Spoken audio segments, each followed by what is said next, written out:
अस्सलाम वालेकुम। Hello friends, welcome back to my channel. இன்றைக்கி நம்ம சேனலில் ரோட்டு கடை ஸ்டைல் முட்டை பொடி மாஸ் எப்படி செய்யலாம் அப்படிங்கிறதா இன்றைக்கி நம்ம இந்த வீடியோவில் பார்க்க போகிறோம். இந்த முட்டை பொடி மாஸ் வந்து சாப்பிட்றதுக்கு ரொம்பவே டேஸ்டியாக இருக்கும். நார்மலாக செய்யாமல் கொஞ்சம் டிஃப்ரெண்ட்டான மெத்தடில் நான் செஞ்சுருக்கேன். ஸோ வீடியோ கடைசி வரைக்கும் ஸ்கிப் பண்ணாமல் ஃபுல்லாக பாருங்கள். இந்த முட்டை பொடி மாஸோட சப்பாத்தி ரொம்ப சூப்பராக இருக்கும். வாங்க எப்படி செய்யலாம் அப்படிங்கிறத பார்க்கலாம். முட்டை பொடி மாஸ் செய்கிறதுக்காக என்னென்ன பொருள் தேவை அப்படிங்கிறத பார்த்துடலாம்.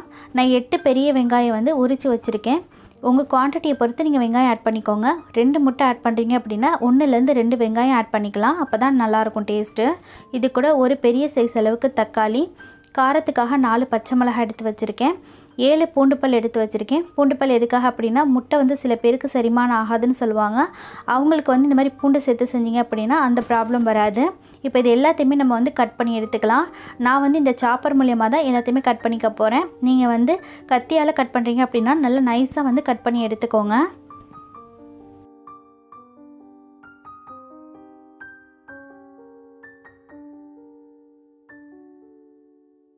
வெங்காயம் பாருங்கள், இந்த அளவுக்கு நல்லா வந்து நைஸாக கட் பண்ணி எடுத்தாச்சு. நான் எடுத்திருந்த எல்லா வெங்காயத்தையுமே சாப்பர் மூலியமாக நான் நல்லா நைஸாக கட் பண்ணி எடுத்துக்கிட்டேன். வெங்காயம், பூண்டு, பச்சை மிளகாய் எல்லாமே சாப்பரில் தான் நான் கட் பண்ணிக்கிட்டேன். இது கூட நம்ம எடுத்து வச்சுருந்த தக்காளியுமே நான் வந்து சாப்பர் மூலியமாக தான் கட் பண்ணிக்கிட்டேன். நல்லா நைஸாக இருக்குது. இப்போ நம்ம எடுத்திருந்த வெங்காயம், தக்காளி, பச்சை மிளகாய், பூண்டு எல்லாமே கட் பண்ணி ரெடியாக இருக்குது. நம்ம முட்டை பொடி மாஸ் செய்ய ஸ்டார்ட் பண்ணிக்கலாம்.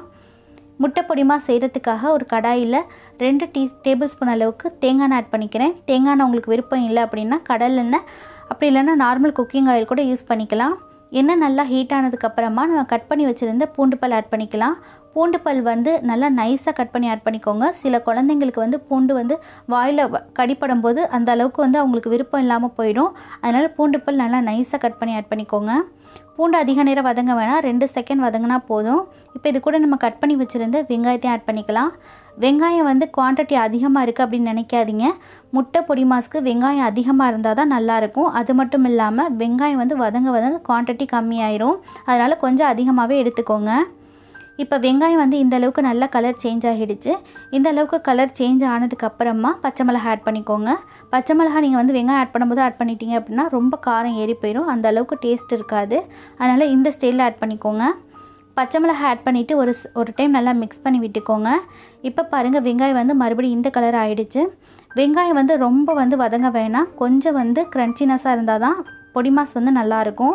இப்போ இந்த ஸ்டேஜில் நம்ம கட் பண்ணி வச்சுருந்த தக்காளி வதங்குறதுக்காக கொஞ்சமாக சால்ட்டும் ஆட் பண்ணிக்கிறேன். நான் முட்டைக்கும் சேர்த்து ஆட் பண்ணிக்கிட்டேன். நீங்கள் வந்து தக்காளி வதங்குற அளவுக்கு மட்டும் ஆட் பண்ணுறதா இருந்தாலும் பண்ணிக்கலாம். தக்காளி வந்து இப்போ ஒரு 2 நிமிஷம் வதங்கட்டும், மூடி போட்டு வதங்க விட்டுக்கோங்க. இப்போ ஒரு 2 நிமிஷம் ஆகிடுச்சு. தக்காளி பாருங்கள் இந்த அளவுக்கு நல்லா வதங்கி வந்திருக்கு.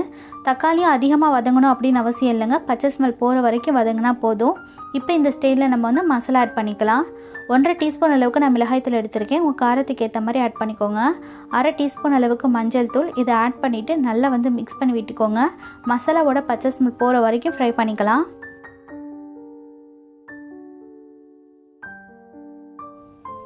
இப்போது மசாலாவோட பச்சை வாடை நல்லாவே போயிடுச்சு. இந்த ஸ்டேஜில் நம்ம வந்து முட்டை ஆட் பண்ணிக்கலாம்.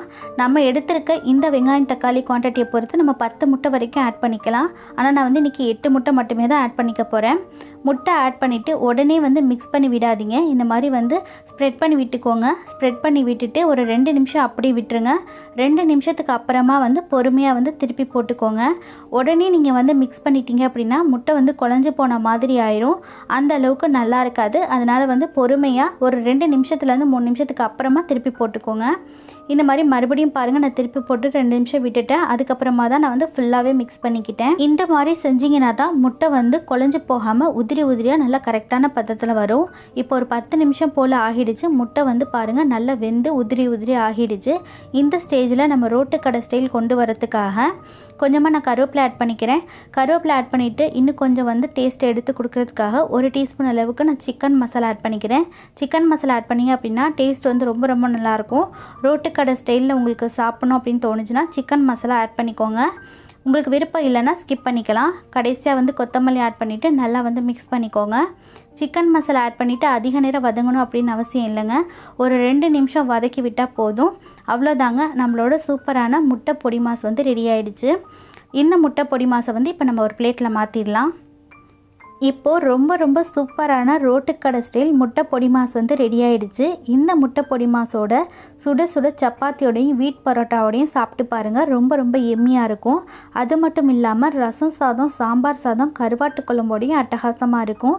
கண்டிப்பாக இந்த முட்டை பொடி மாஸ் ரெசிபி நீங்களும் உங்கள் வீட்டில் இதே மாதிரி மெத்தடில் ட்ரை பண்ணி பாருங்கள். ட்ரை பண்ணி பார்த்துட்டு இந்த முட்டை பொடி மாஸோட டேஸ்ட் எப்படி வந்தது அப்படிங்கிறத உங்களோட ஃபீட்பேக்கை மறக்காமல் என்கிட்ட கமெண்ட்ஸில் ஷேர் பண்ணிக்கோங்க. என்னோட இந்த வீடியோ உங்களுக்கு பிடிச்சிருந்ததுன்னா வீடியோவை லைக் பண்ணி உங்கள் ஃப்ரெண்ட்ஸ் அண்ட் ஃபேமிலி கூடயும் ஷேர் பண்ணிக்கோங்க. சேனலை இதான் நீங்கள் ஃபர்ஸ்ட் டைம் பார்க்குறீங்க அப்படின்னா மறக்காமல் சேனலை சப்ஸ்கிரைப் பண்ணிக்கோங்க.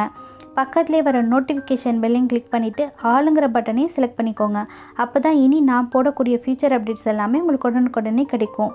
இதே மாதிரி வேறொரு சூப்பரான ரெசிபியோடு உங்களை மீட் பண்ணுறேன். ஓகே ஃப்ரெண்ட்ஸ், பாய், அஸ்ஸலாமு அலைக்கும். தேங்க்ஸ் ஃபார் வாட்சிங்.